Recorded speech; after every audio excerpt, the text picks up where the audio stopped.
Kadungma shal police ni naikol mungo tongman yagulo fashalo teisa talke te dorbar nok Saikat Talapatra no remand riyakho bono talsa ni shebo kwbang jora romwi police ni naikol mungo tongmani ulo dorbar nok along nogo rohorna ni bagwi gosimwng rikha asalo kaibroi dorbar no tuiwei Saikat no dorbar nogo tubu mane Agartala Pore Nigam ni deputy mayor Monica Das Dautoni dorbaro Saikat ni remand shanmani Special Public Prosecutor Samrat bhowmik botei busaklaika dorbar nok along nogo bono tonoi phano swng khwlai nani kwbang romani te dorbar nok tongmani police ni kacham IG Arindam Nath Ashfaq Patel ni logi te khoroksa buribo dorbar khwlai mani Saikat ni thanewa kaine mobile ni simbu manjaka ashim Saikat no romani ulono father has tini simi deactive khwlai rijaka aboni naitok mungbo khwlai bitongo tabu police ro tekaksa faisingke romjaknani shalnei saltham sakang Saikat father has tini khongsa hotelo butongoi phai mani salsani bara tongmani 16,000 rang avarogno boteiwe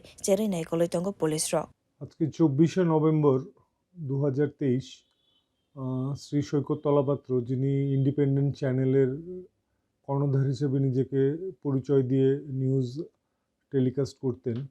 ওনার 4টে মামলা উঠেছিল।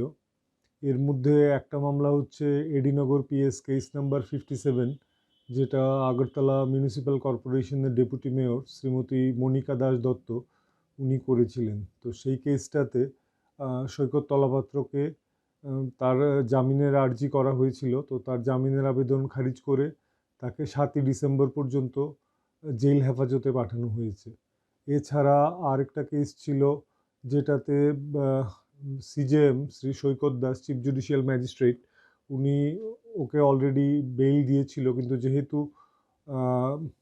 Sessions কোর্টে, যেটা শুভাশিস শর্মা রায় session জাজ, উনি order দিয়ে যেহেতু জেলে পাঠিয়েছেন, তো সেই জন্যে বেইলের অর্ডার লাগু হবে না। এছাড়া আরেকটা কেস ছিল আশফাক প্যাটেল নামে একজন করেছিল ওর এগেনস্টে এফআইআর সৈকত তলাপাত্রর এগেনস্টে।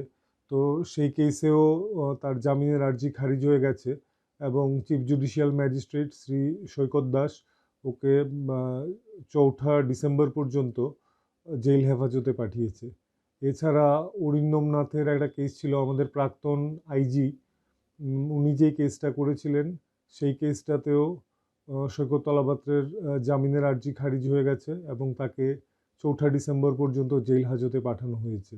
আর এছাড়া এই কেসে একটা কেসে পুলিশ আজকে রিমান্ড চেয়েছিল, অরুন্ধতিনগর পিএস কেস নাম্বার 57, সেটাতে আজকে পুলিশ হেফাজত থেকে সৈকত তলাপাত্রকে প্রডিউস করা হয় এবং পুলিশ ওকে যাতে পুনরায় কাস্টাডিতে নিতে পারে সেটার আবেদন করে, কিন্তু সেই আবেদন আজকে কোর্ট গ্রাহ্য করেননি, ওকে জেলে পাঠিয়েছেন 7ই ডিসেম্বর পর্যন্ত। এটা পরবর্তীকালে হয়তো গ্রাহ্য করা হবে, কারণ এই আবেদনের মূলে ছিল পুলিশ একটা জয়েন্ট ইনভেস্টিগেশন টিম তৈরি করেছে এবং সেই জয়েন্ট ইনভেস্টিগেশন টিম ইনভেস্টিগেট করে এখন পর্যন্ত বেশ কিছুটা অগ্রসর হয়েছে।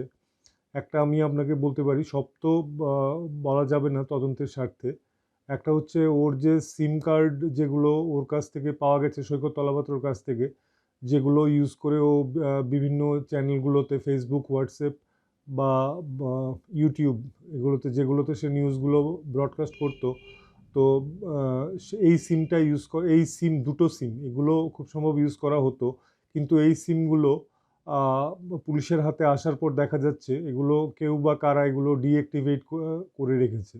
সৈকত তলাপাত্র যেহেতু জেল হেফাজতে বা পুলিশ হেফাজতে আছে আজকে প্রায় মাসখানেক ধরে, সেই জন্য ধরেই নিতে হবে যে বাইরে থেকে সৈকত তলাপাত্রকে কেউ হেল্প করছে এবং পুলিশের তদন্ত সেদিকে এখন এগোচ্ছে যে বাইরে থেকে কারা আছে সৈকত তলাপাত্র সিম্প্যাথাইজার বা সৈকত তলাপাত্রকে সাহায্য করছে এই ক্রাইমগুলো, যাতে এখন তো যেহেতু সৈকত তলাপাত্র ধরা পড়েছে, ক্রাইমগুলো ঢাকার জন্য কিভাবে ওকে সাহায্য করা যায় সেই চেষ্টা করছে। তো সেই নামগুলোর পেছনেও পুলিশ আছে।